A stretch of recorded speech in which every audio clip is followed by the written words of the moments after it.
Hello and welcome to the Consumer Friend podcast. www.consumerfriend.org.uk is a new initiative aimed at making your rights easy to understand when buying goods, services and digital content. All our information is written in plain English and is available in easy-to-read 2-minute sections on the website, along with these podcasts, if, like me, you don't like reading stuff. Just explain it to me. We also champion consumer vulnerability, something that businesses need to learn about in order to serve their customers better when dealing with complaints and designing their products and services. Inclusion is key. There is also a section on the website looking at how to make your home more energy efficient through the retrofit process, bringing down your energy bills and reducing your carbon footprint. So today is going to be a short pod. We're going to have a Ask the Team pod. So we're going to go through some questions from you, the consumers that we've had come into the team over the last couple of months, and answer them here. Don't worry, we did answer them at the time when they came in, but just not on the public platform. So with me today, as ever, is my good friend Louise Baxter. How are you? Hi, Ad. I'm fine, thank you. How are you? Well, it's a bit early in the morning, Louise, to be honest. So normally we record these on a Sunday, don't we? But due to kids' football and Sunday lunches and everything like that, we didn't manage to get around to recording yesterday. So it's very early in the morning. It's 20 past. It's dark, actually. Is that dark? Is that early? It's dark. I feel like I've got a very deep voice because I might have had a glass of wine last night. I'm relying on my children as well to get themselves dressed for school, which is not gonna. So this is not fun. I shoved a bowl of Weetabix in front of Harry in front of the TV, and TV's not allowed on a school day, but needs must. I've just given my breakfast in bed, like a waitress service, just to get them dressed. Actually, that's the thing. And they're not allowed to eat breakfast upstairs, so yeah. Everything falls down. Oh, well. Oh, wow. Right, so what I wanted to kind of do first, before we do the Ask the Team questions, what I wanted to do was just have a little chat about Black Friday, because obviously that is coming up in like 4 days. Yep.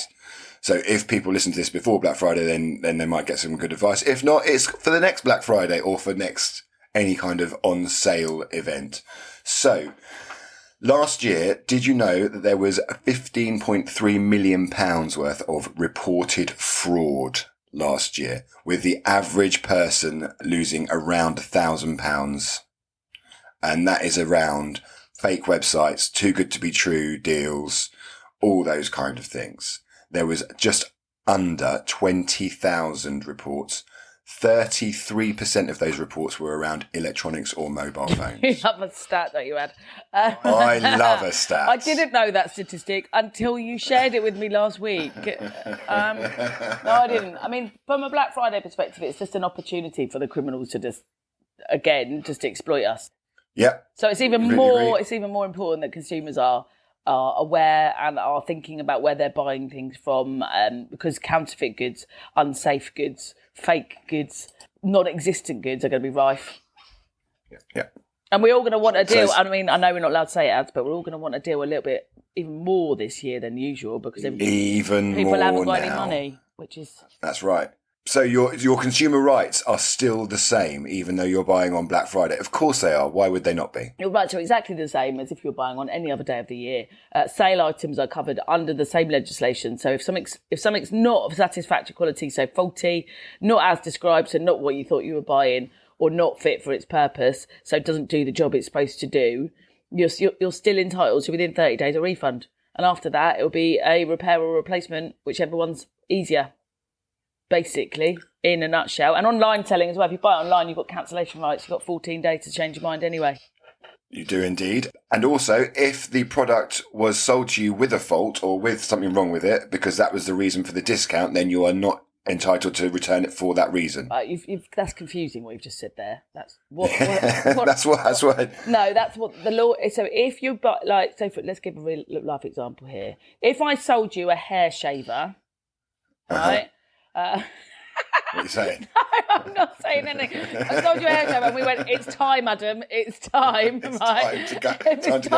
Time to get rid of it. If I sold you a hair shaver, but I said to you there's parts missing, so grade 2 and grade 3 are missing, those extension bits that go on it, okay? So therefore, I'm advising you what the fault is, or what the not as described part is, so then you cannot ask for a refund or a replacement based on that particular fact. But if, for example, the plug didn't work or it was faulty from another way, you would be entitled to get your money back. It's Okay, things that that makes sense. things are explicitly pointed out to you, or if you examined them, they would be so obvious you couldn't avoid them.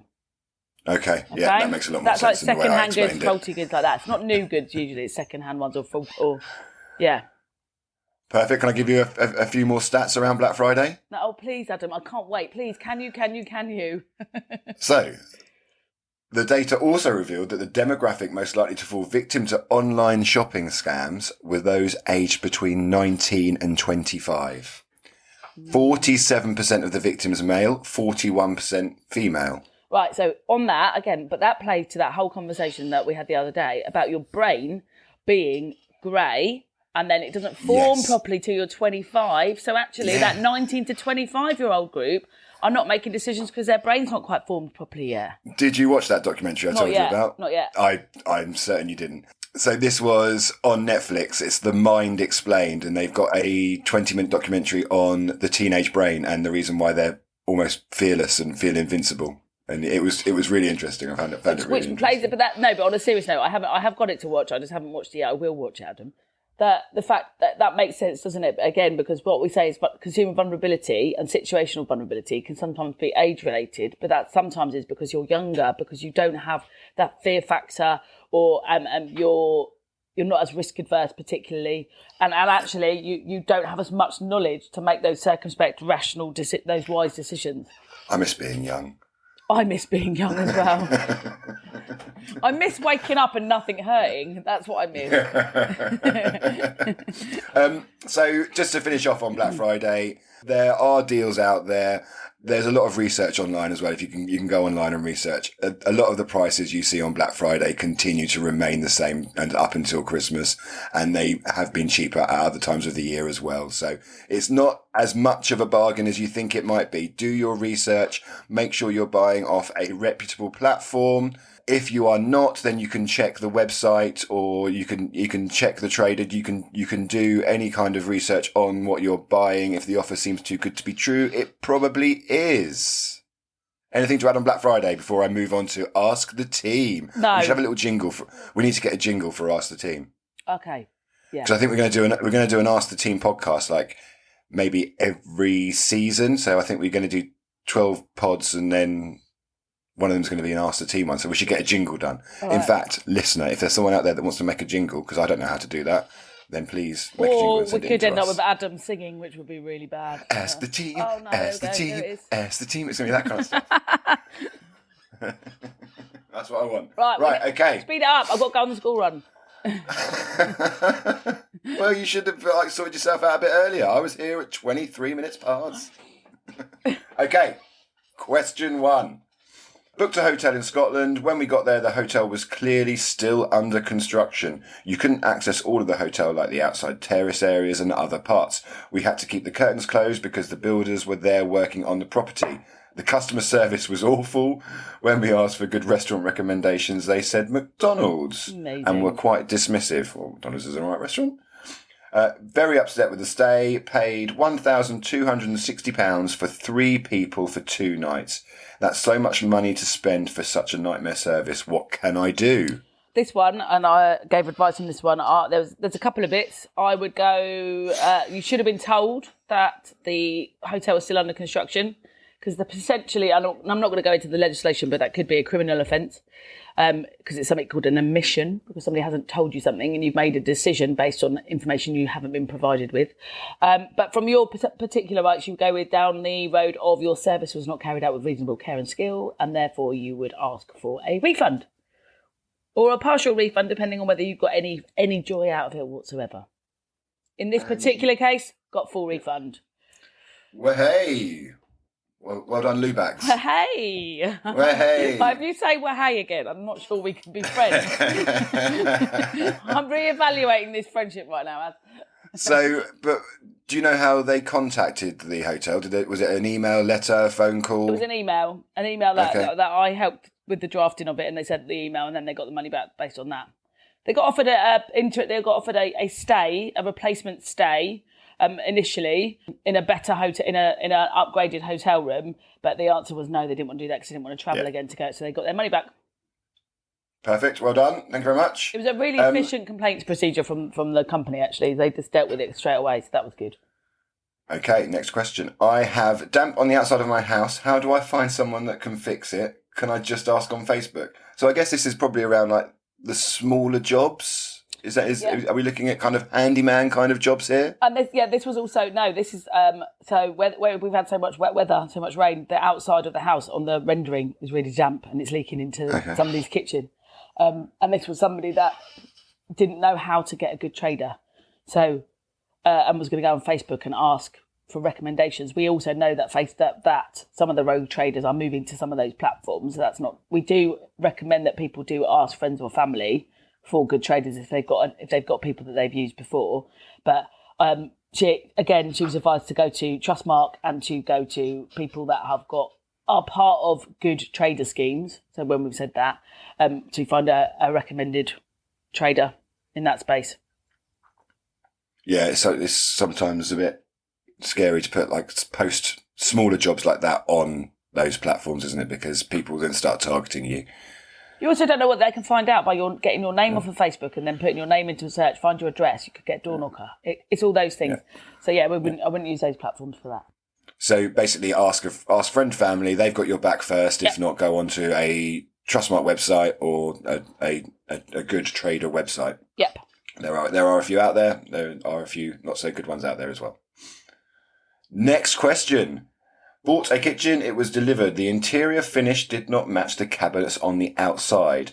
I want to send the whole lot back. I paid on credit card. I also haven't signed the form that said I was happy with the design and spec. Can I get a full refund? What does the form thing mean? Right, so it was a case of, the interior of the cupboards is different to the exterior of the cupboards. And when the kitchen was delivered, he didn't sign the form to say, I'm happy with the kitchen that's been delivered. So he hasn't accepted it from that perspective. Okay. So there's no argument that, you inspected it and accepted it at that particular time. So he wanted to know whether he could send a whole kitchen back on the basis of this finish not being right within the interior. And the answer is yes. You can, because it's not of satisfactory quality as per the description that you were told or fit for your particular purpose, because you've specified that you wanted a particular colour and it isn't that. So he would be entitled to a full refund and send the whole thing back. He'd probably get a replacement. It's more like in this case, you'd send it back and get a full replacement.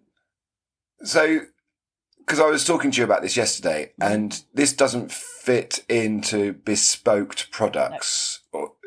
No. Because it's... No. Right, Adam, what does bespoke mean? Means it's been created especially for you. Especially for you. Ooh. Jason and Kylie, that's so 80s. Right, no, But I don't like the word bespoke. I don't think people know what it means. I tried to see what it means, so plain English. No, it doesn't, because it's not a bespoke kitchen, because this particular one is an off-the-shelf one. So you can go to any big kitchen seller and buy it. So they're not bespoke because you've got 10 units rather than... So in your kitchen, Ad, you might have 8 units. In my kitchen, I might have 10 units. That doesn't mean it's bespoke or especially for me. Just in that case. The other thing as well with that one is if he'd had issues with the kitchen provider, he bought it on a credit card, so he had additional rights so he could pursue his credit card provider for breach of contract as well. So if you can pay on credit card, you get extra protections if you spend over £100. If the products are bespoked... It's bespoked with a D, an actual word. Yeah, I've put a D on the end of bespoke. Okay, if it is... I wouldn't have thought so, but it doesn't bother me. Okay. I'm going to make it a word. So if they are, then what are the rights? Again, if it's faulty or not what you asked for, then you'd still be entitled to the same. It makes no difference whether it's made especially for you or not. If it's not right, it's not right. I'll see if I can. It affects cancellation rights when things are personalised. So, like, say I get a bracelet and I get engaged with Louise is amazing, and then I decide that I don't like it. I wouldn't have if I bought it online, I wouldn't have cancellation rights because they've got to find another Louise that's amazing to sell that to, and that's not fair. I don't know where I was going with that. I don't know where I was going with that. Right, next question.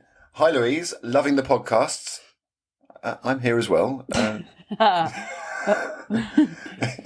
Fine, cheers. If someone buys an electrical appliance that had a plug attached, but they choose to instruct an electrician to hardwire the appliance at their cost, if that appliance needs to be replaced due to faults, who is responsible for the cost of the electrician to firstly uninstall the appliance, and then reinstall the fixed or new appliance.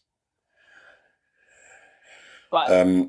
I'm confused. Sorry. So they've bought an electrical appliance that can be plugged in, but they've got an electrician to hardwire it in. Right. Yeah. To basically plumb it in, but I know that's or not. let's think about electric radiators. Let's think about doorbells at the moment that you plug in and they have the chargeable plugs, things like that. So then what you do is if this item arrives, you then pay an electrician, say £100 to hardwire it in. So you'd have to keep charging it or plugging it in. So you hardwire it in so it works all the time. Then that item that you've had hardwired in is faulty. Can you then ask the retailer that you bought the item from to replace the item? Yes, you can, because it's faulty. You can have a replacement or a repair or a partial refund or a refund, depending on where you are in your cycle. Can you ask for the money for the uninstall and the reinstall of a new one from that retailer? Possibly. It depends on the item as well. So if the item wasn't supposed to ever be hardwired in, or that was completely beyond the realms of man that somebody would hardwire this particular item in, then I would say no. But you are entitled to claim any reasonable, foreseeable consequences of that breach of contract. So the fact the item's faulty means that there's a breach of contract. So any reasonably foreseeable things that have happened because of that have cost you money, yes, you can claim for. Always worth asking is the thing. Always worth asking. Right, Ads, I've got to go. That's a very quick whistle-stop podcast from Consumer Friend. That's pretty good. Well done. I quite like it. I like that. We'll leave it there then. I did have another one about windows and doors, but we can do that on next season's. Oh, next, ask the friends. Next, ask the team. Ask my friends. Not ask my friends, Adam. Okay. Ask my friends, because we're Consumer Friend. Okay, then we'll leave it there. Just remember that all the information is on our website, www.consumerfriend.org.uk. Please visit. Please like and subscribe the podcasts, all that kind of stuff. Thank you very much, Louise. Thanks, Ads. Thank you very much. Bye-bye. I enjoyed that. That was good.